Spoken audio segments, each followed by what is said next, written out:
अब क्या जाना रहा सी जरा संभालिए।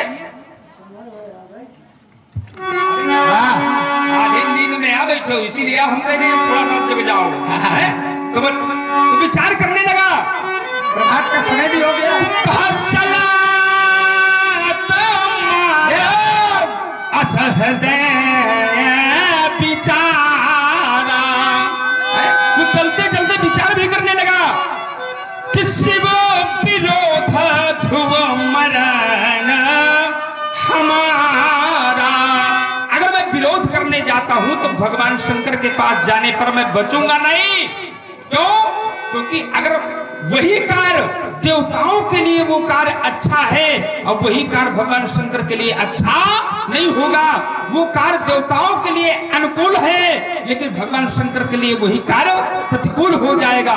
लेकिन फिर भी उसके मन में विचार आया कि सूत्र कहता है कि पर ही तल्लागे ये जय जय देही।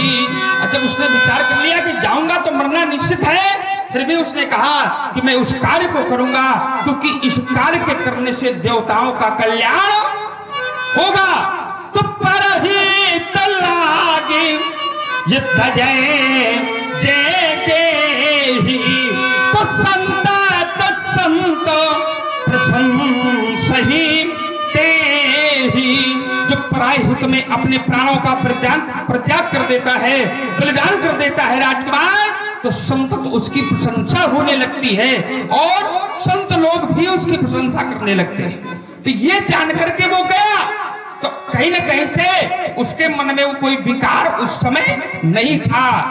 क्यों? क्योंकि वो परोपकार करने के लिए चला था कि परहित बस जिनके ये मन माही तो तिनका हो जग कछु दुर्लभ नाही।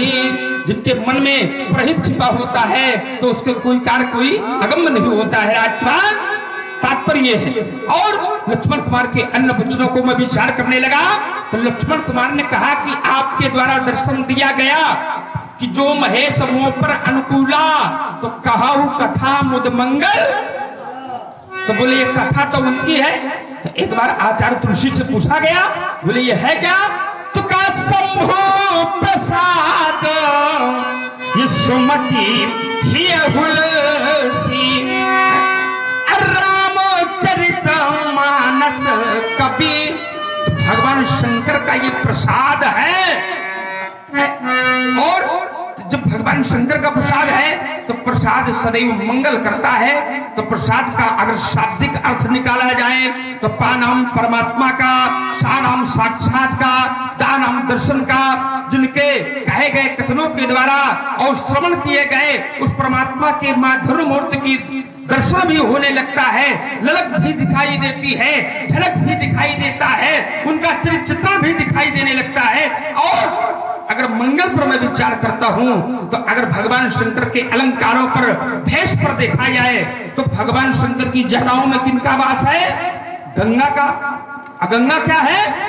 तो का गंगा सकल मुद मंगल मूला। सब प्रकार के मंगलों की करने वाली है भगवती गंगा। तो गंगा सकल मुद मंगल ये मूला सब सुख करानी हरनी सब सूला। ये भगवती गंगा में ये है। अब वो गंगा है जटाओं में समाहित है, भगवान शंकर के जटाओं से निकल रही है। तो मंगल भगवान शंकर पर।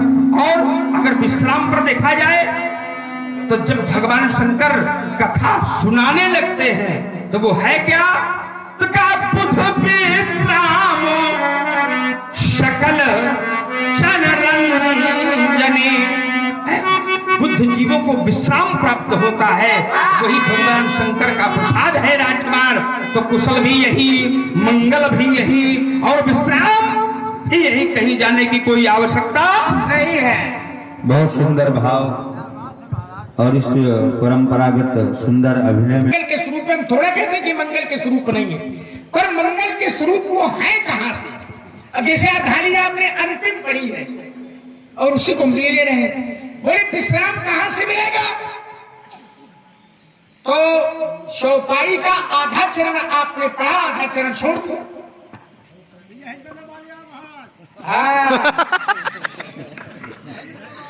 अयोध्या से आए हो का? लगता वैसे रहा है। आइए जरा, इन्होंने चौपाई पढ़ी क्या? जरा संभालिए जरा, क्या पढ़ा था इन्होंने? विश्राम की बात आई थी तो कहा बुधे विश्राम और सकल जनरंजन, ये पढ़ा इन्होंने, आधा छोड़ दिया। बुध विश्राम सकल जन रंजन। अरे हमारा काम इतने में हो गया, अब पर्याप्त है। तो वही तुम कह रहे हैं ऐसे हमारा बुध विश्राम सकल जनरंजन, लेकिन ये बुध विश्राम सकल जनरंजन है कौन? पूरा करिए। तो कहा बुधे विश्राम सकल जनरंजन, कौन? बोले राम कथा कलि कलुष विभंजन। राम कथा कलि कलुष विभंजन है तो राम कथा ये और कोई कथा? राम कथा, राम कथा कलि कलुष विभंजन। और देखिए भगवान शंकर अगर मंगल के स्वरूप हैं तो भगवान शंकर भी सबसे अधिक वरीयता किसको देते हैं? राम जी। राम जी कुछ कहिए आप। आपको वरीयता इधर से दी जा रही है, इधर से दी जा रही है, और भगवान शंकर मंगल के स्वरूप हैं, बिल्कुल हमें स्वीकार है, कोई शंकर विरोध में नहीं है। लेकिन राम के विरोध में अगर कोई भी सत्ता चली जाएगी तो भगवान शंकर भी सहन नहीं करेंगे। भगवान शंकर दिन रात एक ही काम है उनके पास। माता जी स्वयं कह रही थी, क्या कह रही थी दादी? माता जी कह रही है कि तुम्हें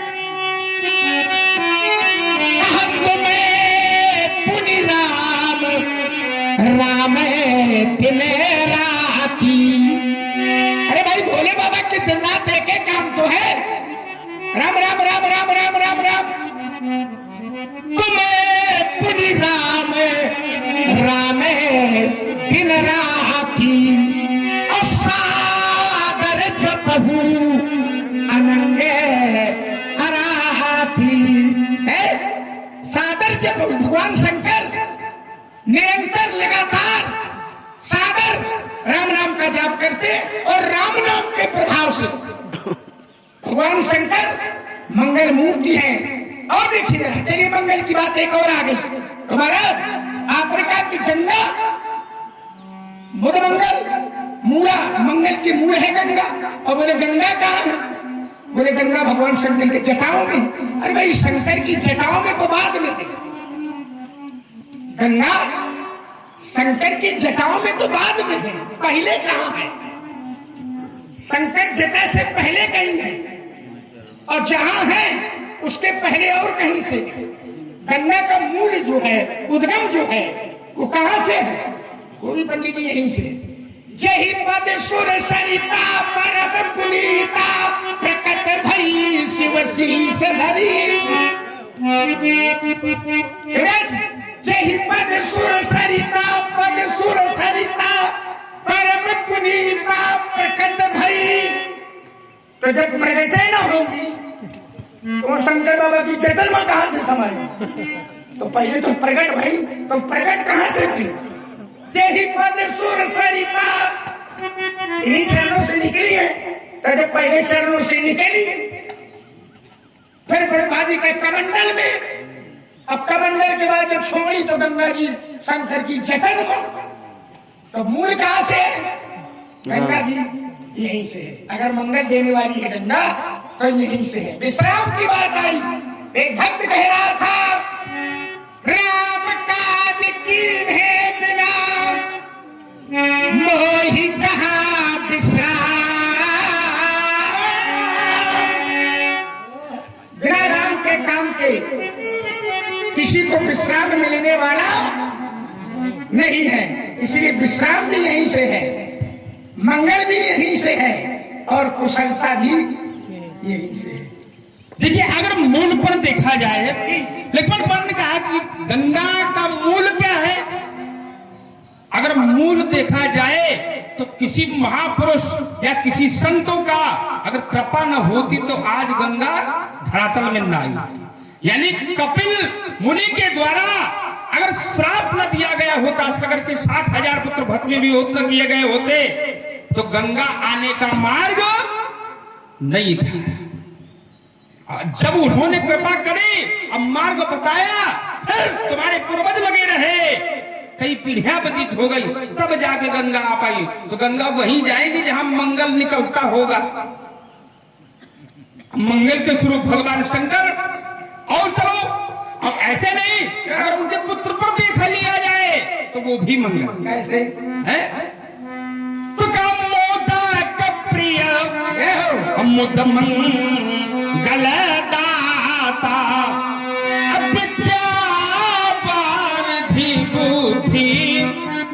विधाता। और चलो लक्ष्मण कुमार ने जितने बताए, चाहे वो कुशल हो, चाहे वो मंगल हो, चाहे वो विश्राम हो, सब कहीं ना कहीं से वो निकलते यहां से। इधर देखो, अगर कृपा संतों की न होती, कृपा अगर ब्राह्मणों की न होती, तो जिसका तुम ये गान गाते हो, अरे गान गाने वाले भी तो हटाओ, तुम्हारा ही पता न होता कि जिंदा हो कि मर गए। ये ज्यादा बढ़िया लगा। ये तो अगर मूल ही देखना है और कैसे बना, का चौथे बना गया, चौथा बना गया, बोले महाराज सब समाप्त होने वाला है। तो कहा एक बार ये भूपति मन माही, अभय कलामी मोरे सुत नाही। कहा गुरु ग्रह गए तुरंत नहीं पाला, चरण लाग कर विनय गिर गए। का संत कृपा साधन मिले सब, जो न संकट से डरे। संत कृपा, जी क्या बात है, हमें लगता है पहुंच गए हो। संत कृपा साधन मिले सब, जो न संकट से डरे। उछले सदा डूबे वही प्रभु राम, उसका क्या करे भाव सिंधु तरने के लिए। सत्संग सुंदर नाव है, गुरु ज्ञान है पतवार समो, मारुत हृदय का भाव है। और जब गए तुम्हारे पिता चरणों में गिर गए, विनय याचना करने लगे, तब कृपा का आशीर्वाद दिया। हुई है सुदचारी, अत्रिभुवन विदित भगत है। ये कुशल, ये मंगल, ये विश्राम सब समाप्त हो गया था। देखिए आपने दिशा बदल दी उसकी, पूरी दिशा बदल दी। और बोले तुम पैदा ही नहीं होते हैं, ना पता नहीं कहा गए थे कि चिंता होगी, मर गए मुझे बात मूल की है। लक्ष्मण ने कहा मूल कहा बताएंगे मगर क्या है, कृपा न होगी, हम बताएं उनका पता नहीं। एक कृपा है केवल, इसके अलावा और कोई कृपा नहीं है, राम कृपा। ये भी अगर पैदा भी हुए हैं तो राम जी की कृपा है, वहां अयोध्या में आ गए तो राम जी की कृपा है, और किसी दूसरे की। आपने कहा भाई सिंधु तरने के लिए कहा, मेरे अमुक जगह जाओ, छंद बढ़िया आपने सुनाया। ये भाव सिंधु तरने के लिए, तैरने के लिए एक नाम केवल ले लियो, तो कहा नाम लेते, केवल नाम ले लो, कहा नाम लेते भव सिंधु सुखाजी। मैंने तैरने की जरूरत है, न करने की जरूरत है, केवल नाम ले राम, तो भव सागर सुखा ही सूख गया। न नाव की जरूरत है, न तैरने की, तो ऐसे निकल जाओ। आपने कहा हमारे यहाँ, हमारे भाई बोले गणेश मोदक प्रिय मुद मंगल दाता। अरे मंगल दाता गणेश, ये गणेश की भी अगर गणेश है तो राम नाम के प्रभाव से। महिमा जासू, तो बैठे सब श्लोक, महिमा जासू जाने गणराऊ। गणराऊ माने गणेश जी जिस महिमा को गणेश ने जाना, महिमा जासु जान गण राऊ, तब प्रथम पूजियत नाम प्रभाऊ, प्रथम पूजियत। अगर गणेश प्रथम पूज हो गए तो राम नाम का प्रभाव है, किसी दूसरे नाम का उस राम विरोधी होगा कि राम नाम से तुम्हें कुछ परहेज है? जा और देखो, एक बात बता दे, राम विरोधी का कल्याण नहीं है। और जा मुख राम नाम नहीं आवा, मुख ब्रह्मा पृथ्वी। ऐसे में है कि कैदा जी अयोध्या पहुंच गए होगा और उनसे कह रहे थे तुम अयोध्या से आए हो का, तुम्हें अयोध्या से विरोध है का? बहुत अयोध्या विरोधी है इस समय। या था जाओ 4 तारीख को पता चली। तो प्रश्न लक्ष्मण ने ही किया था, ये जो उनका प्रश्न है, ज्ञान का हो, वैराग्य का हो, भक्ति का हो, माया का हो, ये प्रश्न लक्ष्मण ने ही किया था। खैर हम बता देंगे उसको जहां तक हमारी बुद्धि है पहुंचे। पर अयोध्या की बात आई थी महाराज, अयोध्या क्या है?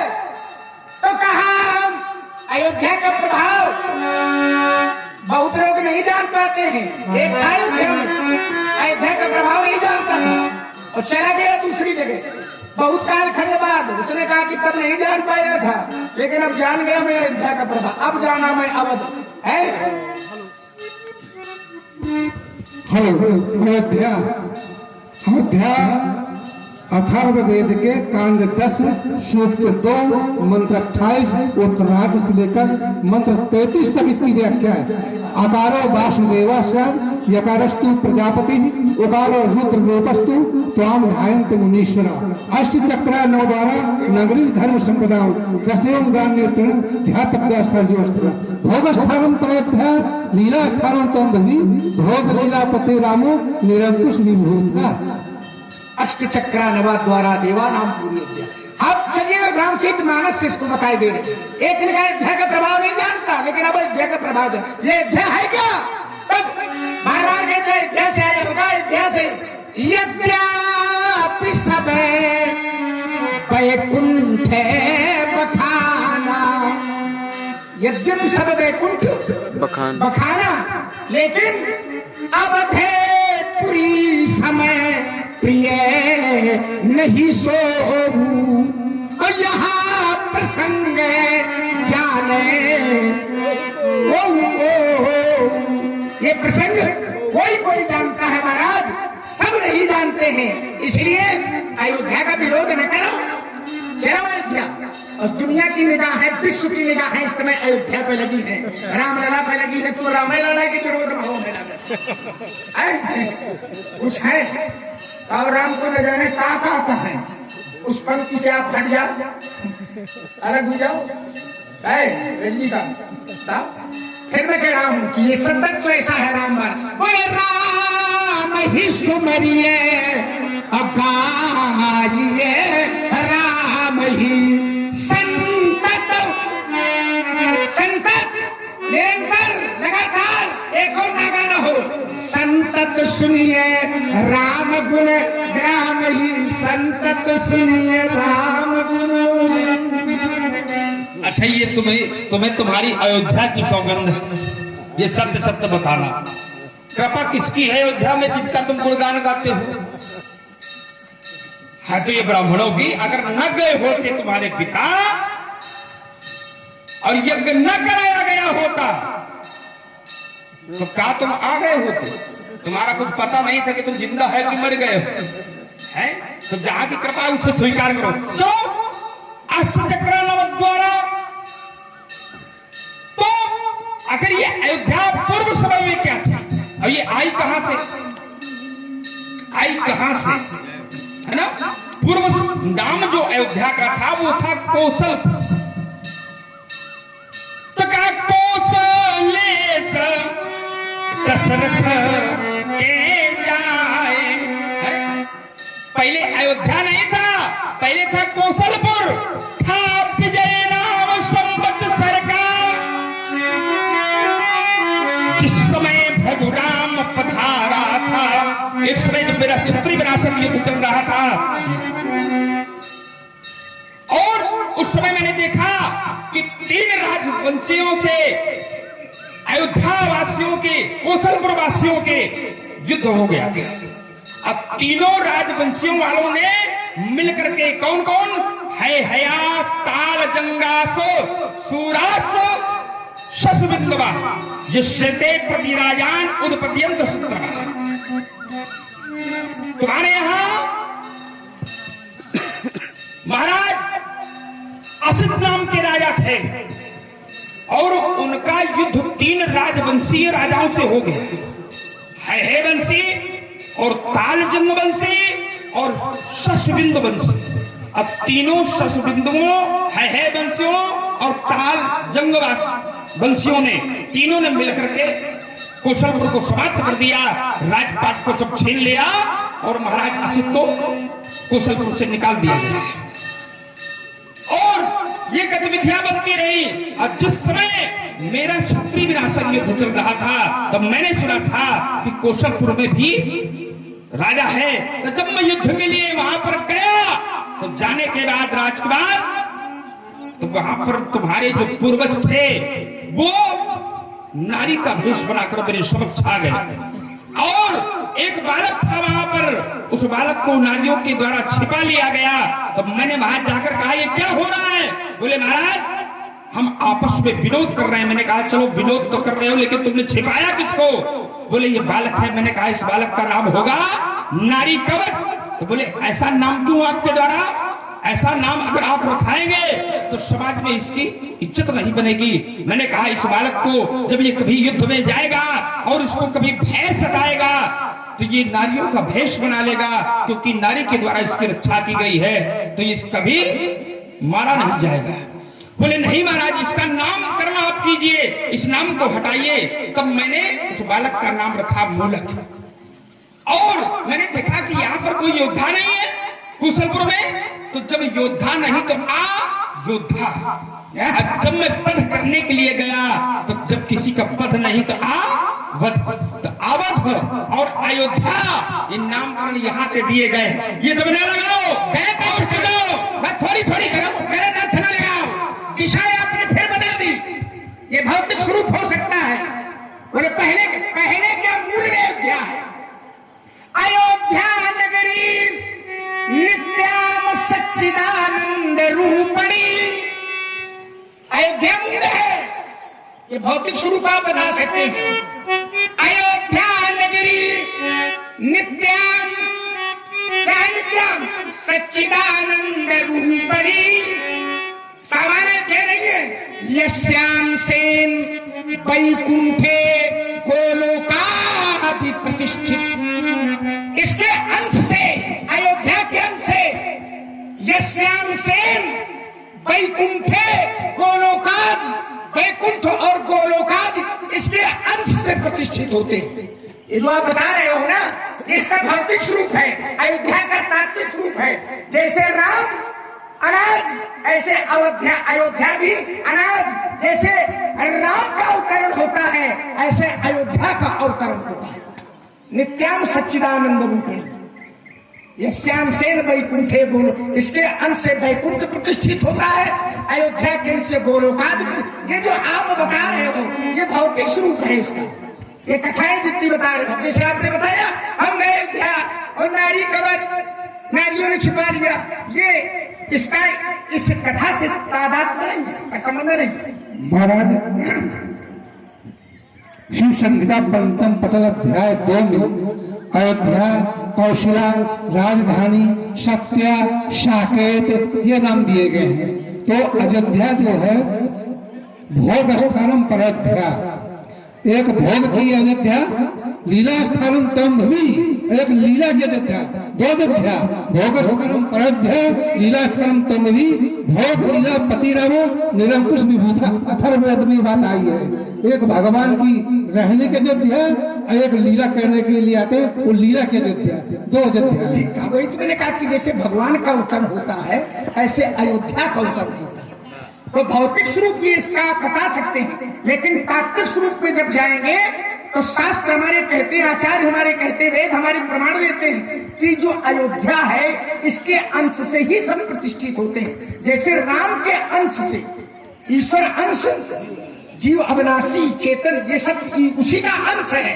उसी तरह जहां तक आपको धाम दिखाई दे रहे हैं तो भगवान स्वयं कहते हैं, क्या कहते हैं, क्या कहती है, बोले ममो धाम धाम पुरी सुहावन, मम धाम धाम, उसी को मम धाम धाम, वो मम धाम, धाम कौन है, न तद्भासे ते सूर्यो, आपने जो दो स्वरूप बताए, एक स्वरूप की ओर मैं लिए चल रहा हूँ, न तद्भासे ते, साधुवाद है आपको, आप जैसे महापुरुष से बैठे होते हैं तो ध्यान कहीं किसी ऐसी जगह जुड़ जाता है जो सही ढंग से उसका जो तत्व स्वरूप होता है।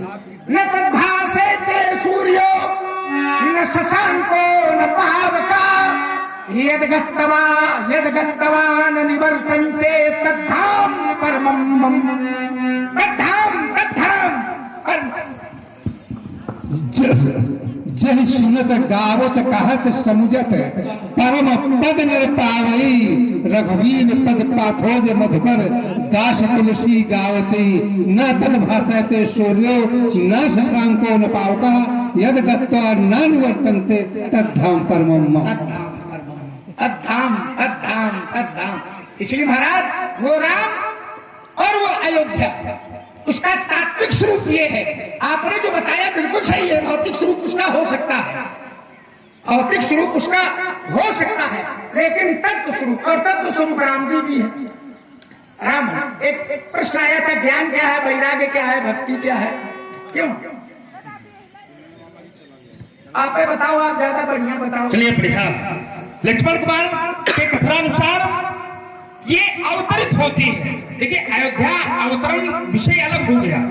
बात सत्य है कि जो अनादिकाल से है वो अवतरित है, लेकिन इसके पहले जब दर्शन दिया गया, जब मानसकार ने लिखा तो कौशलपुर नाम से क्यों दिया गया है? कौशलपुर से अगर अलंकृत किया गया है तो पहले वही कौशलपुर थे। जिस प्रकार से परमात्मा अवतार लेता है और परमात्मा स्वयं कहता है, हुई हो अवध भुवाल, मैं आऊंगा।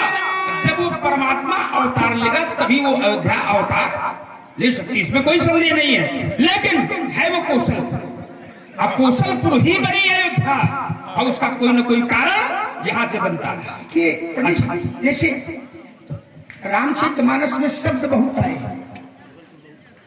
कौशलपुर कई बार है, अवध कई बार है, लेकिन अयोध्या शब्द केवल एक बार है, उत्तरकांड। और जैसे अयोध्या शब्द एक बार है, ऐसे एक शब्द से और मैं उस अयोध्या को जोड़े दे रहा हूं। राम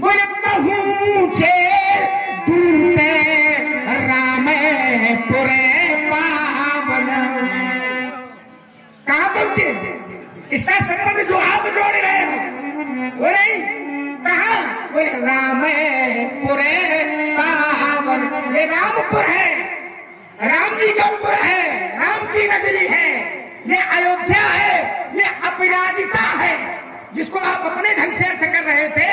ये अयोध्या, ये अपराजिता है, ये युद्ध में किसी के द्वारा जीती नहीं जा सकती है, ये वो अयोध्या है। अब देखिए बंदौ, आपने पढ़ा बंदौ अवध भुवाल,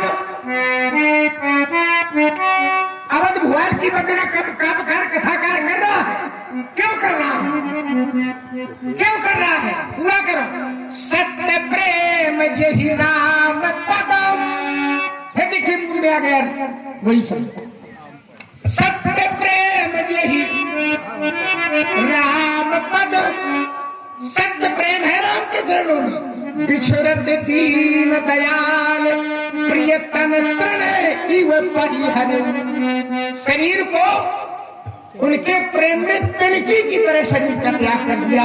ऐसा प्रेम अवध भुवाल का राम जी के चरणों से है तो पिता, और प्रेम कहाँ है? चरणों राम। अरे भाई, पुत्र का प्रेम राम के पिता के चरणों में होगा कि पिता का प्रेम चरणों में होगा? परम पिता है, उन्होंने मांगा था जबरदस्त। इसलिए राम ही शाश्वत है, राम ही सत्य है, राम का अभाव नहीं है। और असत का कोई अस्तित्व नहीं। चलिए बढ़िया। लक्ष्मण कुमार के द्वारा कहा गया शाश्वत। देखिए शाश्वत तो परमात्मा है ना। अगर परमात्मा शाश्वत है तो क्या राम का विरोध नहीं है? मैं राम का विरोध नहीं कर रहा, मेरा जो विरोध है धनुष तोड़ने वाले से। और जो शाश्वत है वही सत्य है और वही साकेत धाम से आता है।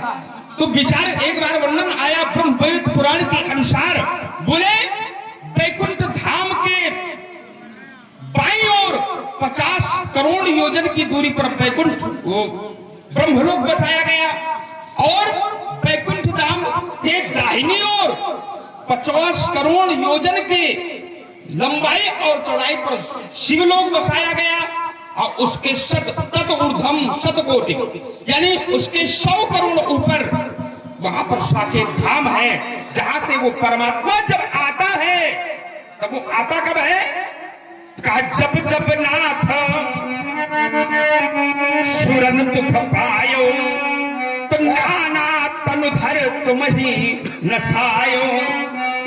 तब वो परमात्मा कोई न कोई रूप लेकर के इस वसुंधरा में अवतार लेता है और वो आता है। और पूछा गया तो अब वो परमात्मा है क्या? तो बोले वो अखंड है और जो अखंड होता है वही ज्ञान का स्वरूप होता है। तो क्या ज्ञान अखंड, ज्ञान को अखंड बताया गया है। ठीक है, ठीक है। और अब ये वैराग की बात आई, कहा नर सहस्त्र महा, तो कहा नर सहस्त्र महसुना हो पुरारी, अब कोई कहो धर्म व्रतधारी, धर्मशील कोटि नमः को। हजारों में कोई होता है जो धर्म व्रत को धारण करता है। धर्मशील कोटि नमः कोई, और करोड़ों में कोई एक होता है जो धर्मशील होता है, जो विषय विमुख ये विरागत होई। वो करोड़ों में कोई एक होता है जो विषयों से मुक्त होकर के उसके जीवन में वैराग होता है, और जब वैराग होता है तब वो परमात्मा को प्राप्त करता है। यही तो प्रश्न किया गया था और प्रश्न करने का ढंग था। कहा उस ज्ञान विराग माया, कहा उस भगति करो जई दाया। फिर कहा ईश्वर जीव भेद कस सकल कहूँ समझाए, और जाते हो ये चरण रत शोक मोह भ्रम। अभी की प्रश्न करने का ढंग है। कहा उस ज्ञान, पहले क्या पूछा? ज्ञान, फिर क्या पूछा? वैराग, विराग, फिर क्या पूछा? माया। तो प्रश्न पूछा गया जिस क्रम से, उत्तर ठीक विपरीत दिया गया। भगवान ने सोचा कि ज्ञान के संदर्भ में प्रश्न पूछा जा रहा है, वैराग के संदर्भ में पूछा जा रहा है, माया के संदर्भ में पूछा जा रहा है। तो उन्होंने सोचा कि अगर ज्ञान बता देंगे तो जब ज्ञान आ जाएगा तो माया रह ही नहीं जाएगी, तो माया कहां से समझ में आएगी। तो उन्होंने प्रश्न को पहले माया बता दी। मैं मोर तोर पे माया यही बस की है जीव, वो गोचर जहां लग मन जाई सो सब माया जानो भाई। इसके दो रूप बताए हैं। एक बोले इसके भेद दो हैं, विद्या और अविद्या। एक का काम है सृजन करना, रचना करना, और एक का कर दे। बोले माया ईश नयाप कहूं, अंतर ईश्वरी में भेद है। माया ईश नयाप कहूं, जान कहे सो जीव, बंद मोक्ष प्रद सर्व पर माया प्रेरक शिव। माया का प्रेरक शिव है, जो माया बस है वो जीव है। माया प्रेरक, इसी को ब्रह्मवाणी गीता में भी भगवान ने कहा, अजो अपनी सर्वव्यात्मा, अजो अपनी सर्वव्यात्मा भूतानां ईश्वरोऽपि सर्व प्रकृतिं स्वामधिष्ठाय संभवामि आत्माय। नरस जैसे नर ने नारायण से प्रश्न किया था तो नारायण ने उत्तर यही दिया था कि बहुन में व्यतीतान जन्मान तो चार जन तानी अहम वेद मैं जानता हूँ, सर्वाणी न तुम वेद, तुम नहीं जानते हो। क्यों? क्योंकि अजोपि सन व्यात्मा भूता नाम ईश्वरोपसन प्रत्यम स्वाम अधिष्ठा है।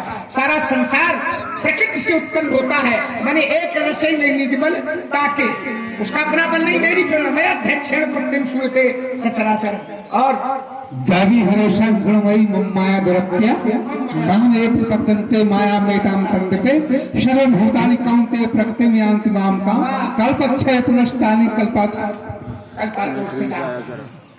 क्या बात है, देखा ब्रह्म हमारी निकल गई, बढ़िया, अति सुंदर। ऐसे महापुरुषों का ये प्रसाद मिल जाता है, एक शब्द प्राप्त हो जाता है। लेकिन शब्द बिल्कुल, शब्द अगर युक्त स्थान पर बैठेगा तो प्राण दे देगा, और शब्द अनुपयुक्त स्थान पर बैठ जाएगा तो उलझन पैदा कर देगा। अरे भैया उसकी देखिए, एक बार एक पुत्र ने अपने पिता को उपदेश दिया और उपदेश में बताया कि अगर आप पहले सांसारिक गतिविधियों से मुक्त हो जाइए, जब आप अपना संसार से राग को यानी आसक्ति को हटा देंगे, तब आप परम शक्ति को प्राप्त कर सकते हैं। क्यों? कि जब तक संसार में आसक्ति रहेगी, संसार में आपका राग रहेगा, तो आपके जीवन में कभी वैराग नहीं आएगा। अगर वैराग नहीं आएगा तो ज्ञान चक्षु खुलेंगे नहीं, और जब तक ज्ञान चक्षु नहीं खुलेंगे तो वैराग नहीं आएगा, और वो परमात्मा भी आपको प्राप्त नहीं हो सकता। तो उसने उपदेश दिया कि देहे स्थिमां सरुधिरे धीमतिम त्यजत्वम, देह अस्थि और ये मांस का जो शरीर है, इसको आप त्यागो, इस पर आप आसक्ति न रखो, त्यजत्वम, इसको त्याग दो। जाया सुता दिशुसता ममता विमुंच, ये पुत्र इत्यादि, जाया इत्यादि जो भी है सब, इनसे जो आपकी आसक्ति है उसको आप विमुंच यानी मुक्त हो जाओ। विहाय कामान्य सर्वां शरति निष्पृहा निर्ममो निरहंकारा सा शांतिम अधिगच्छति। ईशावास्य उपनिषद कह रहा है, ओम ईशावास्यमिदं सर्व यत् किंचित् जगत्यां जगत् तेन त्यक्तेन भुंजीता मागधा कस्मित् धनम्। क्या बात है, आज तो बिल्कुल साक्षात आनंद ही अवतरित आनंद है, बिल्कुल आ रहा है। इसमें एक 3 शब्द बहुत सुंदर महाराज जी ने आपने वो श्लोक कहा, देहेस्तिमां सुरुधरे विमतिं त्यजत्वम जाया सुता दिश सदा ममतां विमुच्य तस्यानिशं जगदिदं अवंगुनिष्ठम वैराग्य राग रसिको भक्ति निष्ठा। अच्छा देखिए, इसमें तीन धाराएं आती है। एक है वैराग्य राग रसिको, अब विचार करना है, एक होता है राग, दूसरा है वैराग और तीसरा है अनुराग। पहला है राग, फिर है वैराग, फिर है अनुराग। और जबकि सिद्धांत ये कहता है कि मिलहि न रघुपति बिन अनुराग। तुम्हारी बात का समर्थन नहीं है, सुन लो कान खोल के पहले। और ये एक तरफ अगर परमात्मा की प्राप्ति को करना है तो ये जो संसार के प्रति राग है, वो जो पुत्र पिता को उपदेश देता है तो कहता है जो संसार में आपकी राग है, इस राग को हटाओ। अब वो राग कहाँ लगाओ?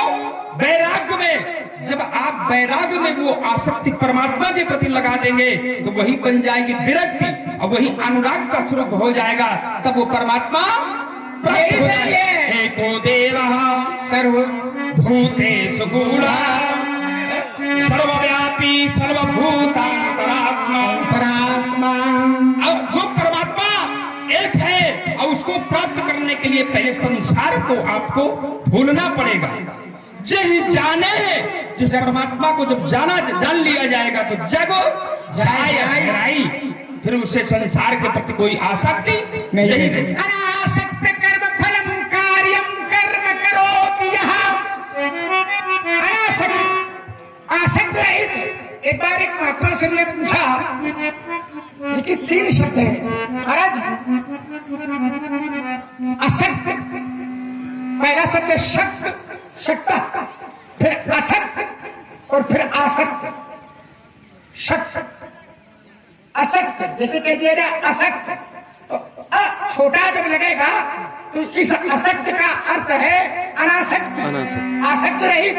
और जब बड़ा आ लग जाएगा तो वही आसक्ति हो जाएगी, क्योंकि मूल शब्द है सक्त। सक्त माने आसक्त। उसी से जब बड़ा आ बनता है तो उसी को आसक्ति कहते हैं, और जब छोटा आ लग जाता है तो वो आसक्ति अनासक्ति हो जाता है। आसक्त हमारी जहाँ आसक्ति नहीं है, अनासक्त वहां लगेगा। महाराज आपने कहा कि मिलेंगे रघुपति बिना अनुरागा, तो बोले तुम्हारी बात का समर्थन थोड़ा है, और ये समर्थन नहीं तो काम है, इतने हिमालय तो काम ही कैसे मिलेंगे रघुपति बिना अनुरागा, बिना अनुराग के रघुराज की प्राप्ति होने वाली नहीं है। तो अनुराग क्या आप भगवान को खोजने आए हैं क्या? अच्छा, अरे हम तो धनुष तोड़ने वाले को जानने आए। धनुष तोड़ने वाले को? अरे धनुष तोड़ने वाला कौन है? जो होगा सामने आएगा। होगा क्या है? कई लोग कह रहा है भरी भरी भुवन घोर कठोर रव रवि बहाजे तजी मार गए चले चिकराही दिग्गज डोल मही आई कोले कूरम कले मले सुर असुर मुनिकर कान दीने सकल विकल विचार ही कोदंड खंड राम तुलसी जयाति बचन उचार ही। बहुत सुंदर अभिनय। इस समय आया हूँ तो यहाँ पर न कोई मुझे जय जयकार मिलते करते दिखाई पड़ा, और न कोई यहाँ पर यश कर रहा था, न कोई गान कर रहा था, और चल क्या रहा था किले हूँ छड़ाय सिंह कहाँ को अधारी बांधहूँ बालक। राजकुमार अगर मैंने यहाँ आता तो आज क्रांति हो जाती, लेकिन तुम यहाँ पर आ गए तो तुमने सब बिगाड़ दिया। तो मेरे कहने का तात्पर्य है प्रयागी आज तो है प्रयाग जाने भूतंड का तात्पर्य से बिगाऊंगा। आज झाड़ी के घर को छोड़ त्याग न पानी को ढालू लाऊंगा, जो निम्बंस आज तो पूछाए करे काट के पुकार रक्त भोर में मिलाऊंगा। हे दीना करूंगा सभा में पुकार कहो लिए अस्त्र सत्य प्रश्न मिलेगा। बड़ी आत्म श्लाघा कर रहे हो, बड़ी आत्म प्रशंसा कर रहे हो, बड़ी मेरे सामने का विषय नहीं है। तो हम आपसे पूछे कि धनुष भी टूटा है तो आपके सामने थोड़ा टूटा, वो भी आपके सामने का विषय नहीं। का है उत्पात करे, अब जब टूट गया है आपके आने के पहले टूटा है, तो जो पक्ष लेकर के आप खड़े हैं तो उसमें सारी चीजें आपके सामने प्रस्तुत की जाएंगी। जिसको आप कह रहे हो अपराधी है, हम कह रहे हैं तो निरपराधी है। सारा संसार उसकी जय जयकार कर रहा है, त्रैलोक उसके समर्थन में खड़ा है।